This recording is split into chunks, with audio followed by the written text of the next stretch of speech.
And the first story started in 1897 when a company was incorporated in London and listed soon after on the London Stock Exchange.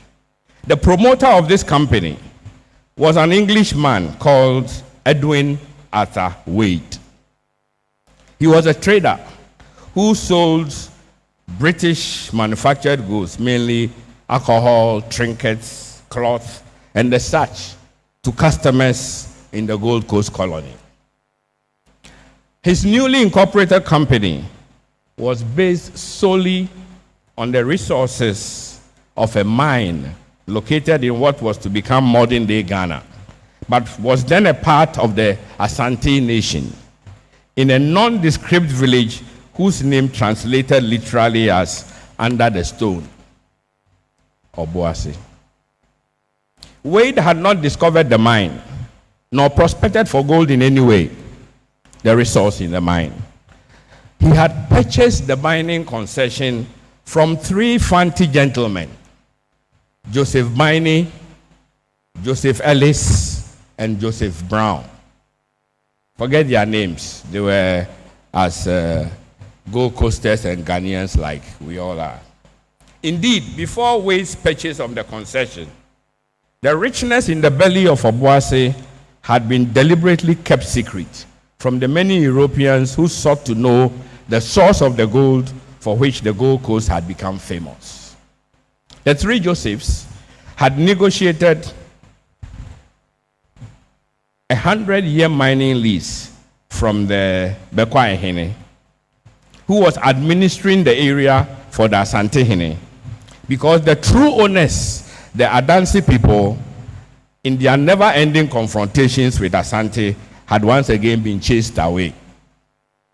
From their small-scale mining operation, these three indigenous partners sent samples of gold to their European trading partner, this Wade man, in exchange for the usual European goods. After getting the samples assayed, Edwin Arthur Wade, in great excitement, jumped on the next ship out of Liverpool.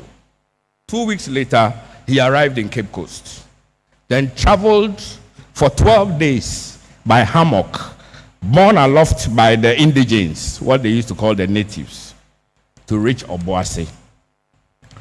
On reaching Obuasi and seeing the mining activities by the locals, Edwin Wade promptly signed a lease sale agreement and paid £200 deposit right away to acquire the concession.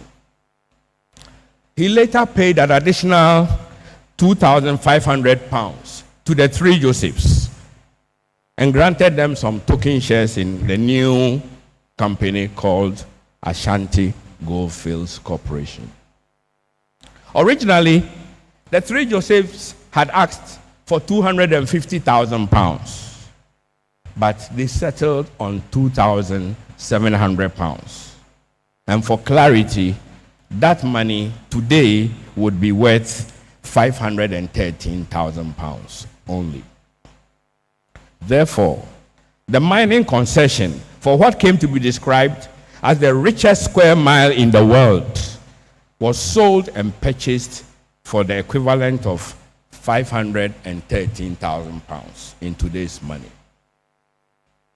As for the Bekwa Ehene and the Asante Hene, the traditional owners of Obuasi, their total entitlement was an annual ground rent of £133 and £66, worth £20,000 in today's money and £10,000 in today's money.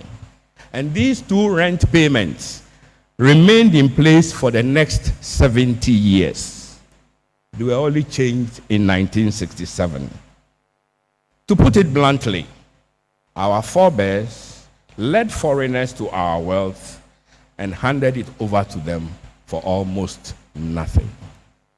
Today, ladies and gentlemen, our nation is in anguish about foreigners taking over gold mining illegally. Ghanaians still bring in foreigners and take them to places where they, the Ghanaians, know gold can be found for a pittance, sometimes not more than a few pickup vehicles, a few bottles of schnapps, and insignificant amounts of cash. We allow the mining of our precious metals to be led by foreigners who take away the major share of the wealth generated. We can excuse and forgive the three Josephs for their naivety and simple-mindedness. But how about our generation? With our education, our awareness, and our supposed sophistication, should we forgive ourselves? Whose fault is it? Is it our destiny, even in this 21st century, to hand over our wealth for little or nothing?